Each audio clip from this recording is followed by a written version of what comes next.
기독교인들 중에서 요한계시록을 1장부터 22장까지 다 읽어본 분들이 그렇게 많지는 않을 겁니다. 전체 성경이 66권인데 가장 읽기 어려운 성경이 요한계시록이라고 할 수 있어요. 읽기 어려운 이유는 요한계시록의 내용 자체가 오늘 우리의 현실과 거리가 너무 멀어 보입니다. 또 이 글의 형태가 매우 특이하기 때문입니다. 이런 글을 가리켜서 묵시문학이라고 그래요. 문학적인 장르로 볼 때 장르, 묵시문학이라고 합니다. 극단적인 상징 언어들이 반복해서 나와요. 그래서 아무리 집중해서 읽으려고 하더라도 이게 무엇을 가리키는지 이해하기도 쉽지 않습니다. 당시 기독교가 처한 상황이 자기를 드러내놓고 막 이렇게 현재와는 다르거든요. 그렇게 할 수 있는 게 아니라서 마치 복면을 쓴 사람처럼 숨어서 뭔가를 말하는 듯한 느낌을 여기서 받아요. 그렇게 좀 답답하죠. 막 읽으면서 은혜가 많이 있다기보다도 뭔가 좀 불편한 느낌을 이렇게 받습니다. 22장까지인데 이 내용 전체 결론이 오늘 설교 본문의 한 구절인 22장 20절에서 21절입니다. 쭉 이야기하고 딱 결론을 이렇게 내린 거예요. 다음과 같습니다. 이것들을 증언하신 이가 이르시되 내가 진실로 속히 오리라 하시거늘 아멘. 주 예수여 오시옵소서. 주 예수의 은혜가 모든 자들에게 있을지어다. 아멘. 이렇게 되어 있습니다. 이게 마지막 구절이고 결론입니다. 이런 구절을 읽으면 이게 뭐냐, 이게 뭐지 하는 그런 느낌이 들 겁니다. 예수님이 오신다고 그래요. 온다고 하는 게 뭡니까? 그리고 그 회중들은 어서 오십시오. 오시기를 바랍니다. 뭐 그렇게 대답을 하는 거예요. 기독교는 이제 재림 신앙을 가르치고 있어요. 뭐 이거야 우리가 다 아는 이야기인데 예수님이 다시 오신다 하는 거는 아는 내용인데 그게 도대체 뭔지 말하기 쉽지 않을 거예요. 이 재림 신앙은 기독교에서 아주 오래된 신앙입니다. 사도행전 1장 6절에서 11절 사이에 보면 예수님의 승천 장면이 나와요. 승천. 부활하신 예수님은 당분간 지상에 머물러 있다가 구름 타고 하늘로 올라가셨다고 하죠. 좀 그림이 재밌어요. 구름 타고 올라갔다고 표현하고 있습니다. 그 순간에 하늘에서 천사가 나타나서 예수님이 하늘로 올라가신 모습 그대로 다시 오실 거다. 그렇게 말을 하는 걸로 사도행전 기자가 전하고 있습니다. 그것도 이제 재림신앙이죠. 고린도전서 16장 20절에서 22절에서 바울은 초기 기독교 공동체에서 찬송가의 후렴처럼 불리던 어떤 구절을 이야기해요. 아람어로 얘기합니다. 아람어로. 마라나타. 마라나타. 이걸 번역하면 우리 주여 오시옵소서입니다.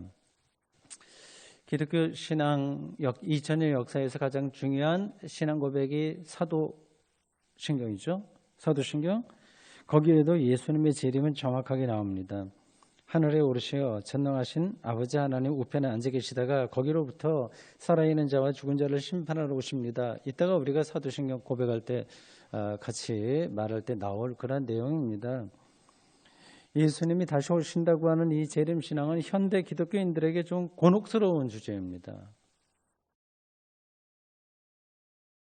자연과학에 그리고 우리가 알고 있는 이러한 상식, 세계 이런 거하고 위배된 것처럼 보이는 재림신앙을 무조건 문자적으로 받아들이기는 힘들죠. 안 그렇습니까?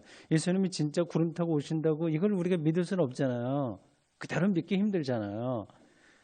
그렇다고 해서 기독교인으로서 재림신앙을 거부할 수도 없어요. 이건 아주 핵심 중에 핵심이기 때문에 이걸 포기하고서는 기독교 신앙이 아예 성립되지가 않습니다. 그래서 많은 기독교인들이 가능한 대로 이러한 주제는 멀리하면서 재림신앙 이 주제는 멀리하면서 신앙생활을 합니다. 그런 태도가 이해가 되긴 합니다. 기독교인들도 세상의 기준에 따라서 상식적인 거예요. 다 어울려서 살아야 되잖아요.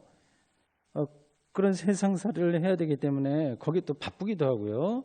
왜 재림신앙 이거를 딱 붙들고 살기는 정말 힘든 거예요. 돈 벌고 자식 키우는 일만 하더라도 정신이 하나도 없습니다. 지금 여기서 해결해야 될 일들이 산더미처럼 쌓여 있어서 이 재림신앙은 기독교 신앙의 한 구성 요소구나, 그런 정도로 하면서 그냥 지나치게 마련입니다. 정말 그거를 리얼하게 생생하게 여러분들이 신앙의 중심으로 혹은 삶의 중심으로 안고 사시나요? 안 그렇죠? 생각할 틈도 없죠? 사실은 재림 문제만이 아니라 기독교 신앙의 대부분이 다 이런 식으로 취급됩니다. 기독교 신앙 자체를 알고 경험하는 것보다는 자신의 삶의 수단을 확대하는 데에 우리가 치우쳐서 살아요. 이걸 또 뭐라고 할 수도 없습니다. 그게 이제 우리들이 살아가는 모든 근거이기 때문에 기독교 신앙 거기에 우리가 한 주일날 한 번 교회 나오는 것도 힘든데 어떻게 그 중심까지 들어갈 수 있겠어요? 재림신앙에 관심을 갖고 있는 신자들도 사실은 재림신앙의 세계 안으로 들어가는 데는 어려움을 겪습니다.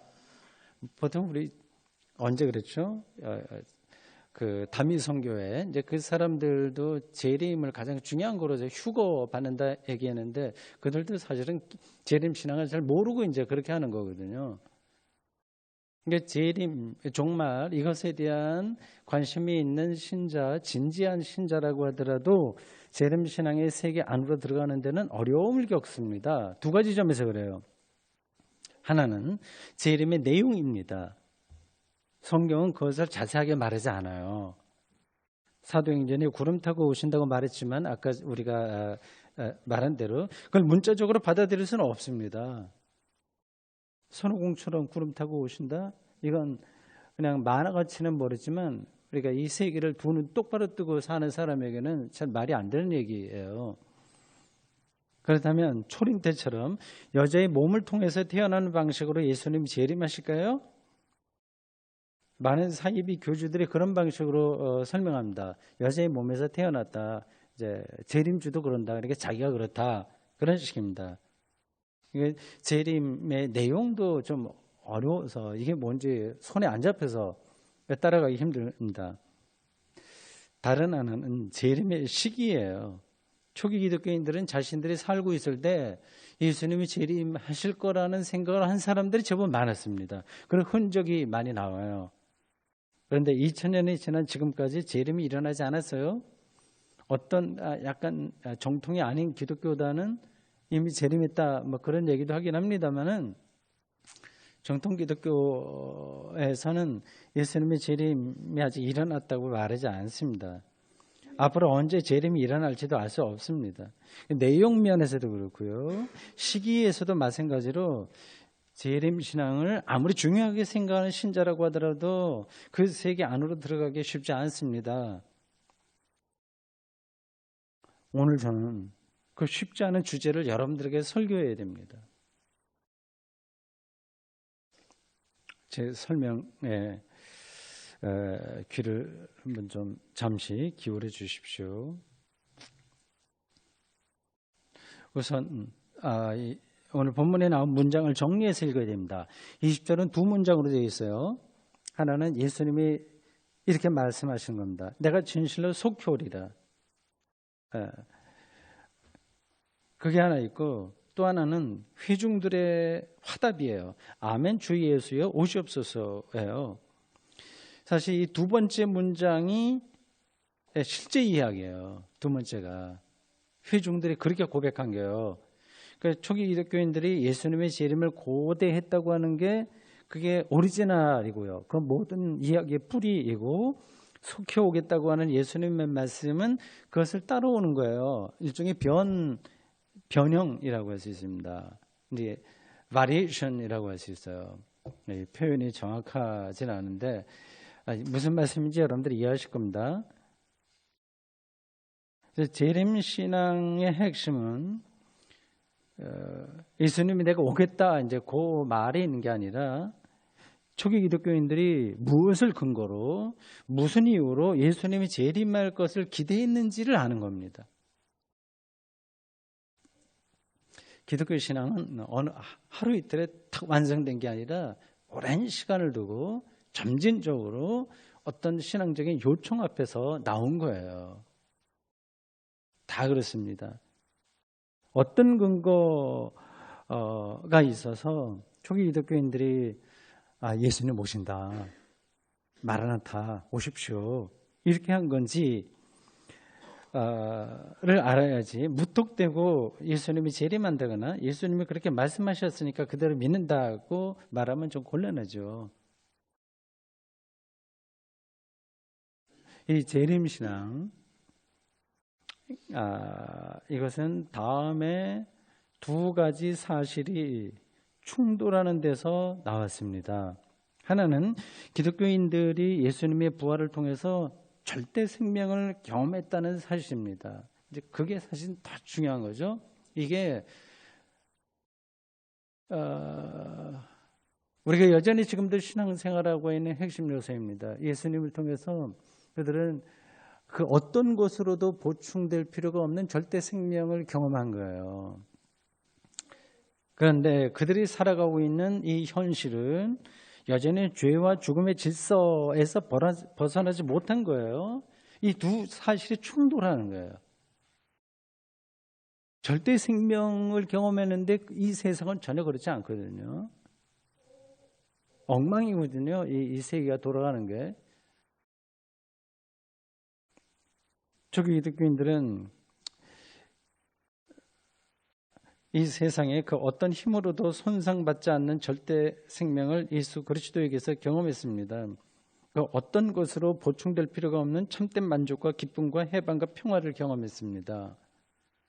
그래서 그들은 예수님을 그래서 예수님 하나님의 아들이라고 얘기한 거예요. 우리도 그들과 똑같은 경험을 하고 똑같은 고백을 하는 사람들입니다. 그게 없으면 기독교 신앙은 성립되지 않고요. 더구나 재림 신앙의 세계로 들어갈 수가 없습니다. 예수를 통해서 절대 생명을 경험한 초기 기독교인들에게 문제는 앞서 그 충돌한다고 말씀드린 것처럼 세상이 여전히 투정적이고 불안하고요. 죄 없는 이들이 고통당하고 있다고 하는 겁니다. 요한계시록이 기록되던 시대에는 로마 황제 숭배가 노골적으로 강요되고 있었어요. 팍스 로마나 로마의 평화라고 하는 구호에서 확인할 수 있듯이 로마 중심의 이데올로기가 세상을 완전히 지배하고 있었습니다. 지금은 어떤 게 이 세계를 지배하는지 아시죠?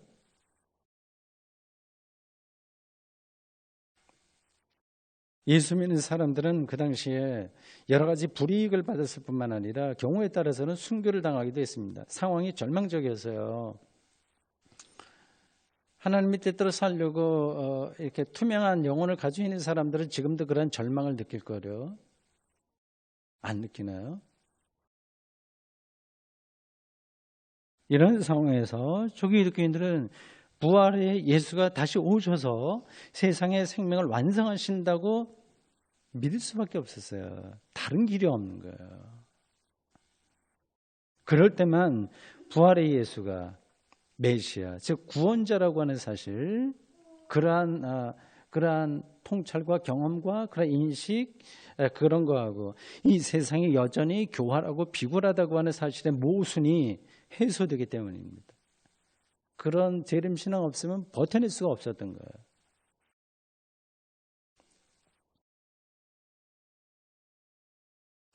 현대 기독교인들이 이 재림신앙의 세계로 들어가지 못하는 가장 핵심적인 이유는 예수를 통한 절대 생명을 경험하지 못한 채 신앙생활을 그냥 유지하고 있다고 하는 데 있습니다. 교회 생활을 어느 정도 하면 예수를 대충 안다고 여겨요. 일종의 신앙의 매너리즘인 겁니다. 그러니까 인생을 좀 살다 보면 인생이 뭔지 아는 것처럼 생각하는 거하고 똑같습니다. 요령은 많이 알죠, 세상을. 근데 삶, 시간, 역사 이것들은 그러한 작은 우리의 삶의 경험으로 해결되지 않은 건데 그냥 묻어가는 거예요. 기독교의 가르침보다는 자신들이 세상살이에서 경험한 것들이 영혼을 가득 채우고 있습니다. 재림 신앙에 들어갈 여지가 없는 거예요. 틈이 없어요. 물론 그런 방식으로 교회에서 존경받는 어른 행세를 할 수 있습니다.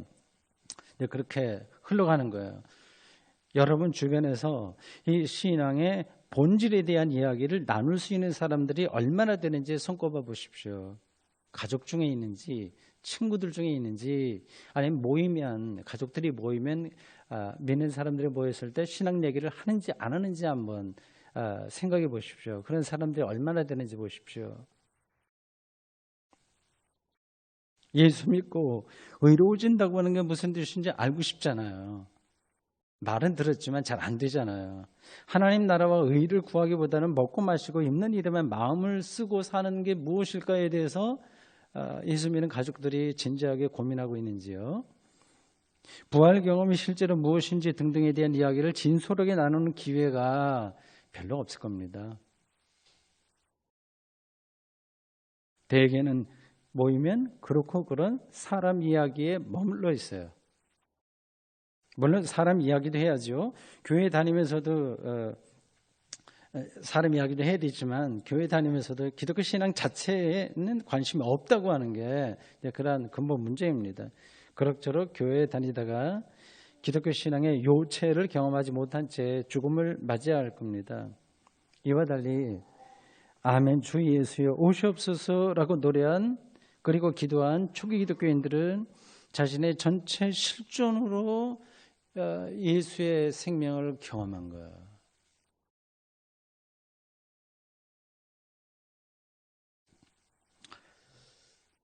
재림 신앙 없이도 세상을 얼마든지 살아갈 수 있다고 생각하시나요? 네, 뭐 가능할 겁니다. 또는 나만 그런 게 아니라 대다수 기독교인들이 재림에 대해서 관심을 갖고 있지 않고 사니까 나도 어쩔 수 없다. 이렇게 좀 자신을 합리화하시고 싶으신가요? 제가 그런 분들에게 어떻게 대답을 드려야 될지 모르겠습니다. 예수님의 말씀으로 대신하겠어요. 마태복음 13장 44절에서 예수님이 이렇게 말씀하셨습니다. 천국은 마치 밭에 감춘 보화와 같으니 사람이 이를 발견한 후 숨겨두고 기뻐하며 돌아가서 자기 소유를 다 팔아 그 밭을 사느니라. 굉장히 엄중한 예수님의 말씀이십니다. 재림 신앙 없이도 생명이 완성되는 순간에 대한 아주 절절한 그러한 희망과 기다림이 재림 신앙이거든요. 그런 거 없이도 먹고 마시고 즐기면서 세상을 살아갈 수 있습니다. 그냥 착하게도 그렇게 살아갈 수 있어요. 그런 것으로 만족하는 사람들이라고 하면 뭐 그렇게 살면 됩니다. 크게 나쁜 것도 없어요. 그렇게 살아도. 재림 신앙을 기독교 신앙에서 배운 저는 그런 방식으로 살고 싶지 않습니다. 그리고 그렇게 살 수도 없어요. 예수님이 재림하실 날을, 즉 생명이 완성될 그 날을 시냇물을 찾는 목마른 사슴처럼 기다리며 살고 싶은 거죠. 기독교에는 이런 점에서 두 종류로 구분됩니다. 재림 영성이 없이 대충 이렇게 어울리면서 편안히 사는 사람과 재림 영성에 의존해서 깨어있는 영성으로 사는 사람입니다. 저는 후자에 속하려고 애를 쓰는 사람입니다. 여러분도 그러실 거예요. 예수 그리스도를 통해서 완성될 그 미래의 생명에 대한 희망만이 저를 그리고 여러분을 허무하고 거친 세상에서 버텨낼 수 있게 하는 힘이라는 사실을 우리가 알고 있기 때문입니다.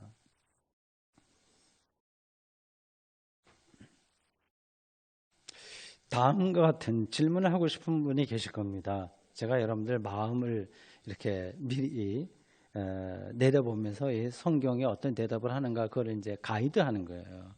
그래서 제가 설교할 때 자꾸 여러분들 이렇게 생각하시죠? 이런 질문하시죠? 그렇게 말하고 있습니다. 나 혼자 독백하고 싶은 게 아니라 같이 나누고 싶은 거죠. 예수님의 재림으로 완성될 미래의 생명에만 희망을 둔다면 그러면 현재 삶은 아무래도 좋다는 말이냐 하는 질문이 가능합니다. 확실하지 않은 미래보다는 손이 닿는 지금의 삶이 더 중요하다고 하는 주장입니다. 일리가 있어요. 기독교 신앙이 자칫하면 내세주의에 빠져서 현실의 삶을 무시하거나 부정할 수 있습니다. 이단들에게서 그러한 극단적인 행태가 종종 나타납니다. 사회생활을 등한히 하게 하고요. 자기들 집단에만 신경 쓰게 합니다. 천국에 가서 황금 면류관을 쓸 테니까 모든 삶을 희생하는 방식으로 자기들 집단에 헌신하라고 강요합니다. 철저하게 내세적이고 현실 도피적인 그런 태도입니다. 근데 이러한 이단들처럼 극단적이지는 않지만 정통교회도 사실은 부분적으로 그런 경향을 많이 보여요.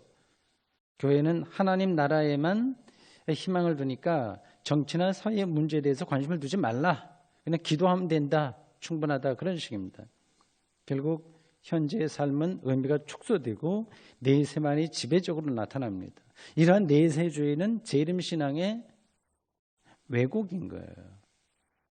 재림신앙은 오히려 오늘 여기서의 삶을 도피하게 하는 게 아니라 자기의 실존을 부정하게 하는 것이 아니라 훨씬 더 역동적이게 합니다. 삶을 가장 의미 충만하게 만들어줍니다. 그것을 여러분들은 경험하셨는지요? 어떻게 경험하셨는지요? 근거가 뭔가요?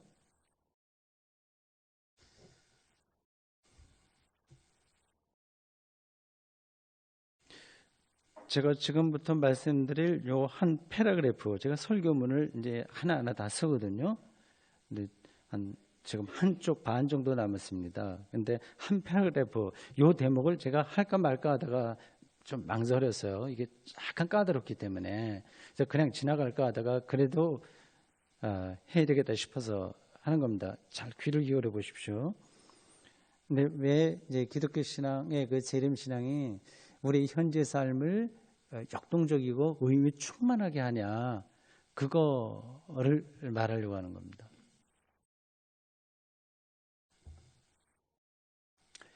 예수님이 오신다는 믿음과 희망은 예수님이 오셨을 때, 재림하셨을 때 일어날 사건이 지금 우리의 삶에 비밀한 방식으로 현실성, 리얼리티가 되었다는 사실을 전제합니다.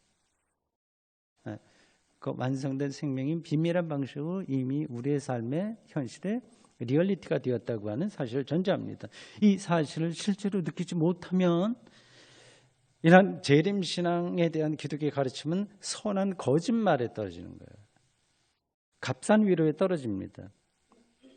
재림 때 일어날 사건은 생명 완성입니다. 생명 완성은 구원입니다. 생명을 파괴하는 죄와 죽음의 극복입니다. 이러한 설명도 관념적으로 들으실 분이 있을 거예요. 나 예수 믿어서 좋은 데 가면 돼. 최상의 복지가 보장된 천국에서 영원 무궁하게 좋은 사람 만나서 아프지도 않고 배고프지 않고 그렇게 사는 거, 그런 것들만 이제 구체적인 거로 사람들이 생각합니다. 여러분, 우리가 아무리 멋진 상상력을 발휘한다고 하더라도 생명 완성의 방법이나 그 상태는 알 수 없습니다. 자기가 원하는 모든 것을 손에 넣어도 구원을 경험할 수가 없어요. 생명 완성, 저 구원은 하나님만의 방식으로 우리에게 주시는 선물입니다.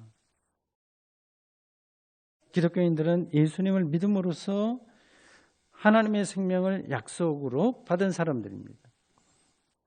그 하나님의 생명이 예수님의 재림으로 완성될 것으로 우리는 믿습니다.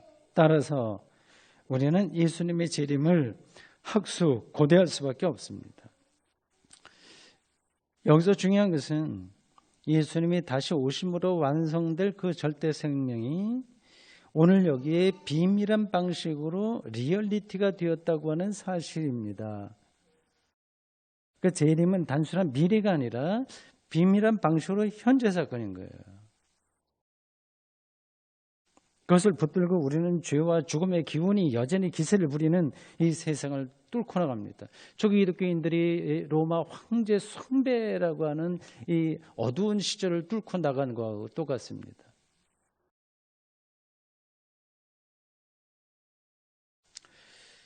재림의 주님이 생명을 완성하는 방식은 심판입니다. 심판.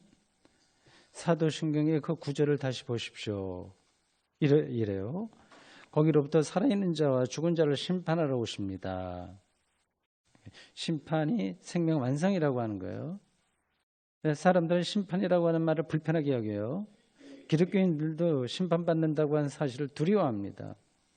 그래서 두려움 때문에 하나님 믿는 사람도 있어요. 생각이 짧은 목사들은 심리적으로 약한 신자들을 그렇게 시험에 들리게 하는 발언을 마다하지 않습니다. 구더기 끓는 곳에 가, 유황불, 지옥 등등으로 위협합니다. 신자들이 그런 설교에 반복해서 노출되면 심리적으로 불안증을 보입니다. 그런 신자들에게 하나님은 두려운 분으로 잔인한 분으로 각인됩니다. 이건 이제 그러면 안 된다는 얘기예요. 구더기, 유황불, 지옥 두렵습니까? 여러분, 그냥 간단하게 얘기하면 죽으면 구더기와 불길의 고통을 모르니까 그건 걱정하지 마십시오. 죽은 시체가 그런 걸로 고통스러워 하겠습니까? 저는 오히려 심판을 기대합니다. 심판은 저에게 생명 아닌 것들, 사입이 생명인 것들, 오히려 생명을 파괴하는 것들을 제거하는 하나님의 배타적인 사건이기 때문에 그렇습니다. 하나님만이 할 수 있는 생명 완성의 사건이기 때문입니다. 아무리 제가 노력해도 해결되지 않는 많은 요소들, 교만, 이기심, 공연한 분별심, 표리부동, 불신앙 등등이 제거되기 때문입니다. 그래서 예수님이 심판하러 속히 오신다고 하는 것은 정말 기쁜 소식인 거예요. 그러한 설레임 없이 우리가 우리의 이 여러 가지 문제가 많은 이 실존을 갖고 어떻게 세상을 살아냅니까?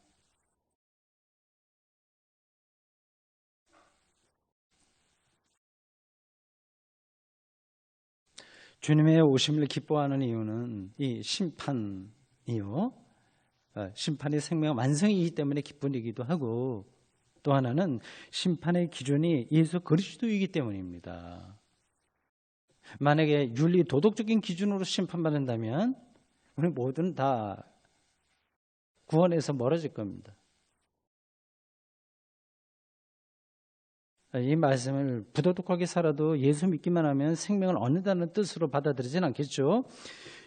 예수 구원 사건은 윤리 도덕을 뛰어넘는다고 하는 뜻이지 윤리 도덕 자체가 무의미하다고 하는 뜻은 아닙니다. 이 엄중한 사실을 바울은 로마서에서 자세하게 설명했어요. 유대인은 율법으로 죄에 이르고 이방인은 율법 없이 죄에 이르기 때문에 이 세상 어느 누구도 자기의 행위와 업적으로 의로워질 수 없다고 했습니다. 이거를 그냥 말로만 여러분들이 이해하시면 안 되는데 실질적으로 이거를 이해하셔야 되는데요. 하나님으로부터 의롭다고 인정받는다고 하는 그 사실, 그게 구원이고 그게 절대 생명인 거예요. 그러니까 다른 사람에게 인정받을 필요가 없는 거죠. 그런 것으로부터의 자유와 해방이죠. 이런 말들이 자기 세계에 갇혀 있는 사람들에게는 애매하게 들릴 거예요. 저게 맞는 것 같기도 하고 아닌 것 같기도 하고 그렇게 들릴 겁니다. 그러나 예수에게 일어난 하나님의 구원 행위를 경험한 사람에게는 이게 너무 명료한 진리예요. 초기 기독교인들이 그냥 그렇게 그 어려운 시절을 버텨내고 진리를 선포하겠습니까? 그렇습니다. 예수에게서 절대 생명을 경험한 사람에게는 예수 외에 다른 길은 의미가 없습니다. 그래서 마지막 심판의 기준이 예수 그리스도라고 하는 사실에 아멘 주 예수여 오시옵소서 이렇게 노래할 수 있었습니다. 우리도 지금 그러한 심정으로 삽니다. 결국 속히 오리라고 하는 주님의 말씀에 근거한 재림신앙은 예수를 어떻게 경험하는가에 따라서 어떤 사람에게는 아주 실질적인 것으로 어떤 사람에게는 공허한 것으로 받아들여질 겁니다. 저는 여러분들이 예수를 좀 더 깊이 알기를 바랍니다. 현대 기독교인들은 너무 많은 것에 마음을 빼앗겨서 예수를 아는데 마음을 두기가 힘듭니다. 일상의 과잉은 우리의 영혼을 병들게 합니다. 그뿐만 아니라 교회 생활의 과잉도 예수를 아는데 마음을 두지 못하게 합니다. 한국 교회는 봉사활동도 많고 성경 공부도 많고 기도 모임도 많고요. 조직도 많고 지위기도 많고요. 질서도 많고 집사로부터 안수집사, 권사, 장로 등등 위계질서도 특이합니다. 이런 일에 마음을 쓰다가 결국 예수와의 관계는 영양실조에 걸린 것처럼 병들게 됩니다. 사랑하는 성도 여러분, 잊지 마십시오. 저는 같이 그리스도를 믿는 길을 함께 가는 도반으로서 간곡하게 말씀드립니다. 예수를 통해서 절대 생명을 경험한 사람만이 그 예수가 오는 순간을 간절히 바라며 삽니다. 마라나타.